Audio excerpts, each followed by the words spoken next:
Hello दोस्तों, कैसे हो आप? दोस्तों मैं आपके लिए लेके आ गया हूँ आपका फेवरेट जो शेयर है उसके बारे में, प्रीमियम एनर्जीज के बारे में लेटेस्ट जानकारी और वीडियो। दोस्तों सारे लोग परेशान हैं। कल देखा कि ये कितनी बुरी तरीके से नीचे गिरा और अब कितना और गिरेगा। ये रिकवर तो कर गए, तो पूरा क्या हुआ वो सब ठीक है। अब आगे क्या होगा उस पर फोकस करते हैं और आगे ये शेयर कितना अलग है वारी एनर्जी से और ये शेयर कितना आगे बढ़ सकता है। तो दोस्तों मैं आपको ये बताना चाह रहा हूँ कि देखिए, आपको घबराने की सबसे पहले कोई ज़रूरत नहीं है, क्योंकि आप भेड़ चाल में मत फंसिए। ठीक है, एक यूएसए में कोई चीज़ हो गई तो उसका इंडिया में इम्पैक्ट पड़ रहा है, सब लोग बेच रहे हैं। अरे भाई, पहले ये तो देख लो कि वो कंपनी जो है वो यूएसए में बिजनेस कितना करती है। उसका बिजनेस अगर इंडिया में है तो उसको यूएसए में कुछ भी हो रहा है, रेट कट हो रहे हैं, उससे क्या फ़र्क पड़ रहा है। हाँ, अगर उसको जो रॉ मटेरियल है वो वहाँ से ख़रीदना है तो अफेक्ट पड़ सकता है, उसको अपना सामान वहाँ बेचना है तो अफेक्ट पड़ सकता है। इन्हीं सारी चीज़ों की जानकारी हम लोग देखेंगे और पूरा ज़रूर देखिएगा, क्योंकि लोग बहुत कन्फ्यूज़न फैलाते हैं। आपको समझना है बेसिकली क्या है। तो दोस्तों देखिए कि ये आप देख सकते हो कि लगभग 2% के करीब गिरा। आप अगर कल का हाई और लो देखोगे तो दोस्तों देखिए बहुत बड़ी तरीके से कि लगभग 1075 पे हाई था और लो दोस्तों 1000 से नीचे चला गया। दोस्तों बहुत ज़बरदस्त तरीके से नीचे चला गया। उसके बाद आप ये देखिए कि एक दिन में गिरा है -1.96, 6 दिन में ये गिरा है, 1 महीने में और 6 महीने में। अब दोस्तों जो इसकी अर्निंग की रिपोर्ट है नेक्स्ट वो सितंबर 3 को आएगी। पहले ही बता दिया इन्होंने, रिपोर्ट का पीरियड है Q1 25।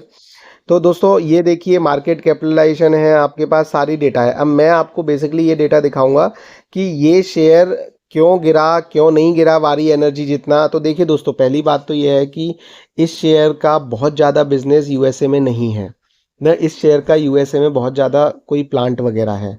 वारी एनर्जी का यूएसए में प्लांट भी है, उन्होंने अभी अभी डील भी की है, इसलिए उस पर ज़्यादा इम्पैक्ट पड़ा, क्योंकि आपको पता है यूएस का टैक्स बिल जो आया उससे रेट कट हुआ तो उससे थोड़ा सा इफेक्ट पड़ा।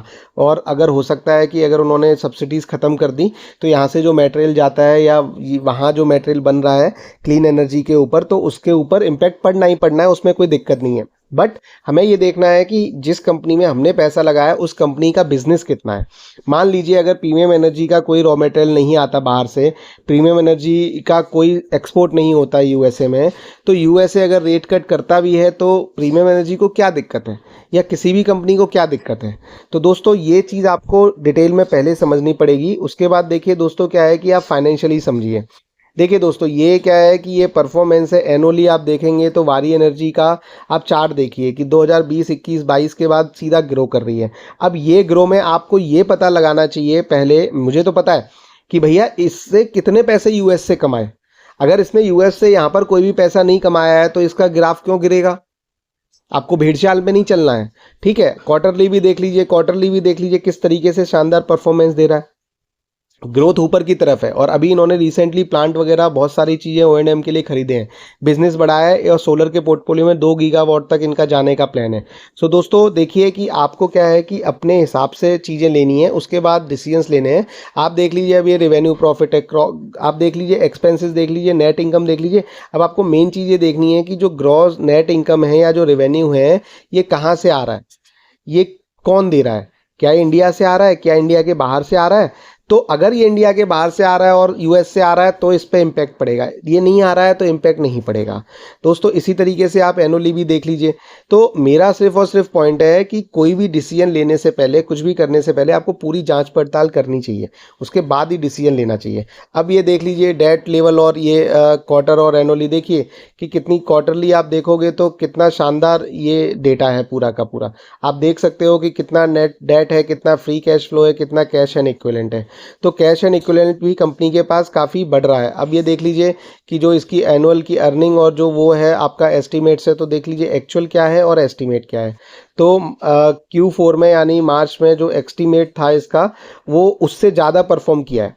आप देख लीजिए ये एस्टीमेट्स हैं, ये देखिए, ये टेबल को ध्यान से समझिए, डार्क डॉट देखिए ब्लू और ग्रीन वाली, तो ग्रीन वाली है एक्चुअल जो इसका आया, और एस्टीमेट वाला है कि जो इन्होंने क्वार्टर 4 में एस्टीमेट किया था उससे ज़बरदस्त इसने रिजल्ट दिया है।